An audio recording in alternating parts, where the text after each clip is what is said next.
Hello viewers, നമുക്കിന്ന് സാബുദാന അതായത് ചവ്വരി കൊണ്ട് പപ്പടം എങ്ങനെയാണ് ഉണ്ടാക്കുന്നത് നോക്കാം. അതിനു മുമ്പ് നിങ്ങൾക്ക് എൻ്റെ വീഡിയോ ഇഷ്ടപ്പെടുകയാണെങ്കിൽ ലൈക്ക് ചെയ്യാനും ഷെയർ ചെയ്യാനും കമൻറ്റ് ചെയ്യാനും സബ്സ്ക്രൈബ് ചെയ്യാത്തവർ സബ്സ്ക്രൈബ് ചെയ്യാനും മറക്കരുത്. ഇനി നമുക്കത് എങ്ങനെയാണ് ഉണ്ടാക്കുന്നത് നോക്കാം. ഒരു കപ്പ് സാബുദാന പിന്നെ 4 മണിക്കൂർ വെള്ളത്തിലിട്ട് കുതിർത്തെടുത്ത് വെച്ചതാണിത്. ഈ സാബുദാന കഴുകിയിട്ട് നമ്മൾ വെള്ളത്തിലിട്ട് വെക്കണം. പിന്നെ അതിലേക്ക് വേണ്ടത് മസാല കൊണ്ടുള്ള പപ്പടമാണ് വേണ്ടതെന്ന് വെച്ചാൽ നമ്മൾ കുറച്ചൊരു 1/4 സ്പൂണ് കുരുമുളക് പൊടിയും കൂട്ടണം, പിന്നെ ഒരു 1/4 സ്പൂണ് ജീരകം കൂട്ടണം, പിന്നെ കുറച്ച് ഉപ്പും വേണം. ഈ മസാല ഇഷ്ടമില്ലെങ്കിൽ ഈ കുരുമുളക് പൊടി ജീരകവും കൂട്ടണ്ട. ഇനി നമ്മൾ എന്താ ചെയ്യേണ്ടതെന്ന് വെച്ചാൽ ഒരു പാത്രം എടുത്തിട്ട് വെച്ചു. അതിലേക്ക് നമുക്ക് ഇതിലൊരു കപ്പ് വെള്ളം ഒഴിച്ചിട്ട് കുതിർത്തെടുത്തല്ലേ, അപ്പോൾ ഇതിലേക്കൊരു 3 കപ്പ് വെള്ളം ഒഴിച്ചു.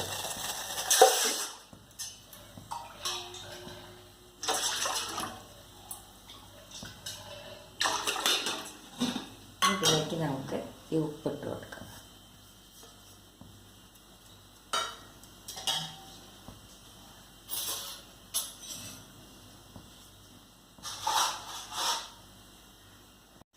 അപ്പോൾ വെള്ളം തിളച്ച് കഴിഞ്ഞ് അതിലേക്ക് നമുക്കിത് ഇട്ട് കൊടുക്കാം.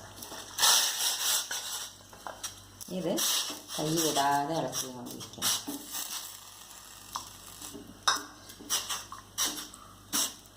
ഇത് കുറുകി കഴിഞ്ഞ് ഇതിലേക്ക് നമുക്ക് ഇഷ്ടമാണെങ്കിൽ മാത്രം മസാല ഇഷ്ടമാണെങ്കിൽ മാത്രം ഈ കുരുമുളക് പൊടി ജീരകം ഇട്ട് കൊടുക്കാം. ഇത് നമുക്ക് ഗ്യാസ് ഓഫ് ചെയ്യാം. എന്നിട്ട് തണുക്കണതിന് മുമ്പ് നമുക്കൊരു പ്ലേറ്റ് എടുത്തിട്ട് അതിൽ കുറച്ച് വെളിച്ചെണ്ണ പരട്ടി കൊടുക്കണം. അത് കാണിച്ചു തരാം. എടുത്തിട്ട് അതിലേക്ക് നമുക്ക് വെളിച്ചെണ്ണ പരട്ടി കൊടുക്കാം. ഇനി നമ്മൾ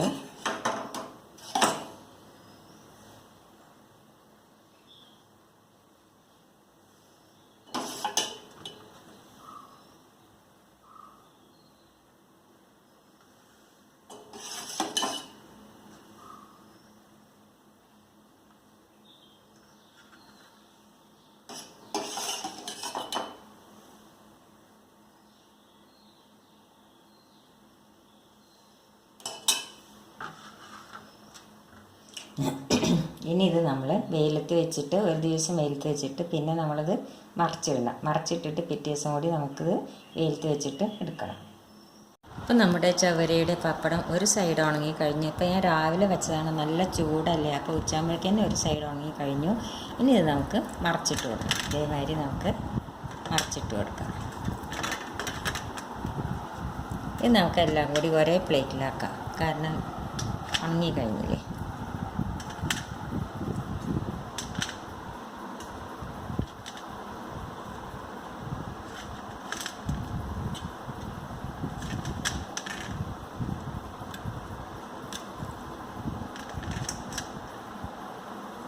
ഇത് നമുക്ക് ഒന്നും കൂടി വെയിലത്ത് വയ്ക്കാം. എന്നിട്ട് നമുക്ക് ഇപ്പം നമ്മുടെ ചവരയുടെ പപ്പടം റെഡിയായി. ഞാൻ 2 ദിവസം വേണ്ടി വന്നില്ല. മഴക്കാലമൊക്കെ ആകുമ്പോൾ അധികം ചൂടില്ലെങ്കിൽ അതിന് 2 ദിവസം വേണ്ടിയല്ലോ. ഇതിപ്പോൾ ഒരു ദിവസം കൊണ്ട് തന്നെ ഉണങ്ങി കിട്ടി. ഇനി നമുക്ക് എണ്ണയിൽ കാച്ചിയെടുത്ത് കാണിക്കാം. ഇനിയിപ്പോൾ നമ്മൾ കൂടുതൽ ഉണ്ടാക്കുകയാണെങ്കിൽ നമ്മൾ ഇതേമാതിരി ഒരു പ്ലാസ്റ്റിക് പേപ്പർ എടുത്തിട്ട് അതിലൊഴിച്ചു കൊടുത്താൽ മതി. അപ്പോൾ നമുക്ക് കൂടുതൽ ഉണ്ടാക്കിയിട്ട് ഉണക്കിയെടുക്കാൻ പറ്റും. ഇതിപ്പോൾ കുറച്ചാവുകൊണ്ടാണ് ഞാൻ ഇങ്ങനെ പ്ലേറ്റിലിട്ടിട്ട് ഉണക്കിയെടുത്തത്. ഇനി നമുക്ക് ചീഞ്ചട്ടിയിൽ എണ്ണ അടുപ്പത്ത് വെച്ചു.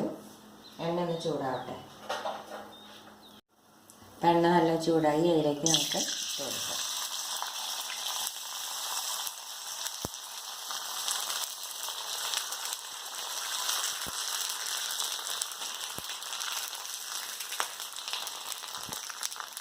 ഇതേമാതിരിയായിട്ട് കാച്ചിയെടുക്കും.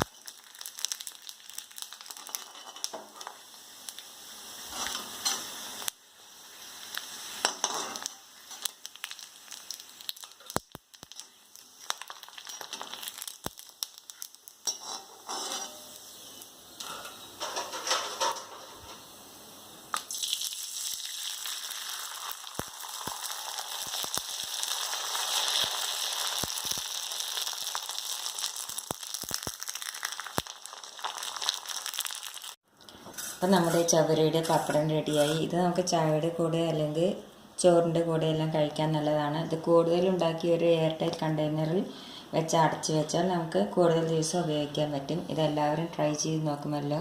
താങ്ക്